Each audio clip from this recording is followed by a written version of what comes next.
क्या एक दिन का मरना हर रोज के मरने से बेहतर नहीं है?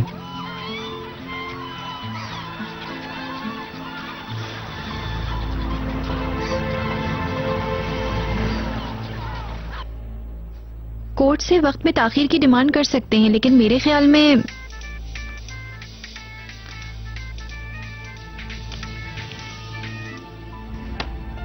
मैं क्या कह रही थी? वक्त में ताखिर की वजह हमारे लिए बेहतर थी।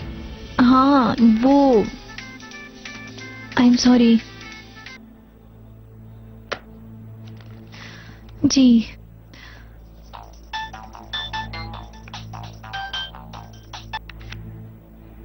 आतिश, व्हाट अ गुड सरप्राइज। अफसोस कि तुमने मेरी नई जॉब की मुझे मुबारकबाद भी नहीं दी। लाल, मुझे जल्दी है। तूने है क्या? हाँ, लेकिन वो मीटिंग में है। मुझे उससे फौरन बात करनी है। आई एम सॉरी, उसने मना किया है। कोई मैसेज है तो मुझे दे दो। उसे कहना मैं फिरोजा से बात करूंगा।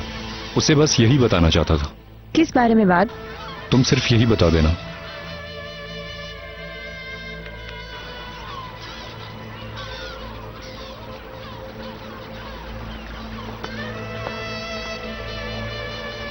इस तरह के केस मैंने कहा था ना कि मुझे डिस्टर्ब नहीं करना। मगर मैंने सोचा तुम ये बात सुनना चाहोगी। आतिश की कॉल थी। वो बाजी से बात करने वाला है। उसने कहा तुम्हें इन्फॉर्म कर दूं। क्या बात है? कुछ बताया उसने? मैंने पूछने की बहुत कोशिश की, लेकिन उसने कहा कि तुम खुद ही समझ जाओगी। अभी वो कहाँ है? शायद हॉस्पिटल में हो। आई एम सॉरी, कोई बात नहीं। मुझे फौरन निकलना होगा। आपको कल फोन करूं, कैसा रहेगा? सही है तूने साहिबा। लाल आपका ख्याल रखेगी। I am sorry. कोई बात नहीं। Good morning. Good morning. Firoza ma'am, आपका यहाँ क्या काम है? क्या आज कोई मरीज नहीं आया है? आए तो थे, लेकिन मैंने सोचा आप आएंगी नहीं आज। ऐसा क्यों?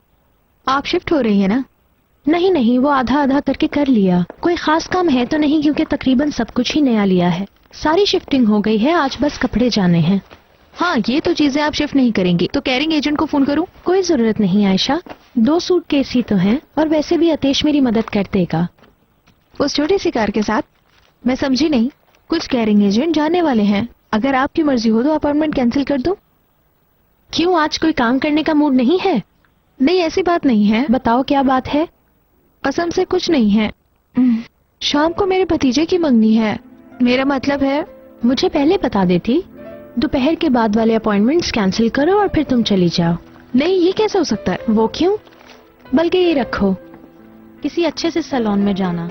नहीं ले सकती मैम। नहीं आयशा, मेरे मुश्किल वक्त में मेरे पास तुमने बगैर तनख्वाह के काम किया है, इतना हक तो बनता है मेरा। जी शुक्रिया। कोई बात नहीं।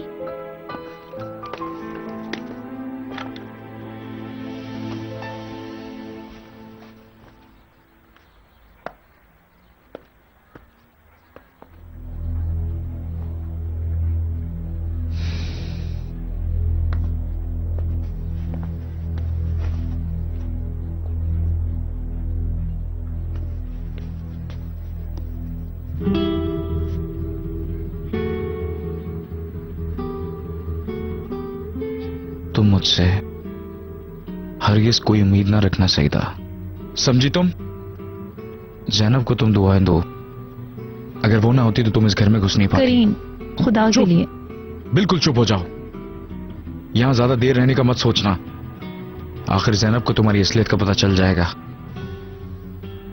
इस घर में जितनी भी देर हो, मुझे किसी किस्म का छोटा या बड़ा कोई मसला नहीं चाहिए तुम्हारी तरफ से।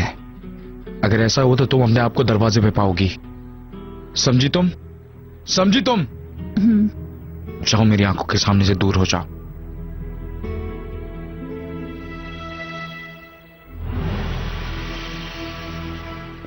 ईगे प्लीज मेरी बात सुनो। मुझे कुछ कहने का मौका तो दो। तुम्हारी जगह मैं होती तो उसे इतना मजबूर ना करती।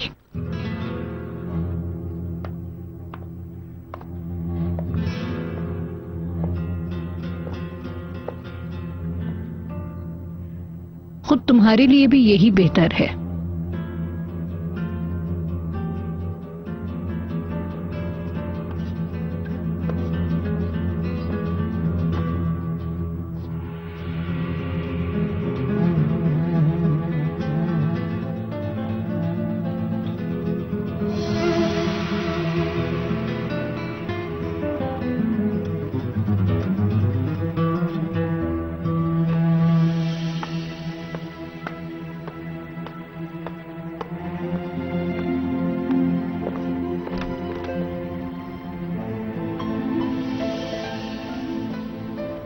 तुम्हें कहा है ना जैनब कि मैंने कोई बात नहीं करनी, तुम्हें समझ क्यों नहीं आती?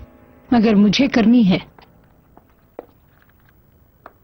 उसके बारे में इतना कुछ बताने के बाद अब उसकी तरफदारी तो नहीं करेंगी ना?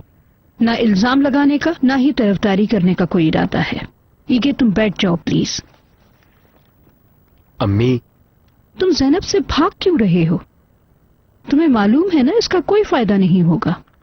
आखिरकार तुम्हें उससे बात करनी ही पड़ेगी। पता है मुझे। फिर तुम्हें किस चीज का इंतजार है?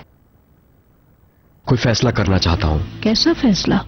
इस गुस्से में बात करूंगा मामला बहुत बिगड़ जाएगा कि फिर शायद ठीक करना भी मुमकिन ना हो। क्या तुम लोग उस मोड़ पे पहले ही नहीं खड़े हुए हो? पता नहीं। इसमें मुस्कुराने की क्या बात है? कोई नहीं है, लेकिन अगर देखा जाए तो हालात उससे कहीं ज्यादा खौफनाक हैं। ईगे, क्या तुमने अपनी बच्चियों की मां को जैनब की तरह कभी इतने चांसेस दिए थे? या कभी मुझे अपनी मां को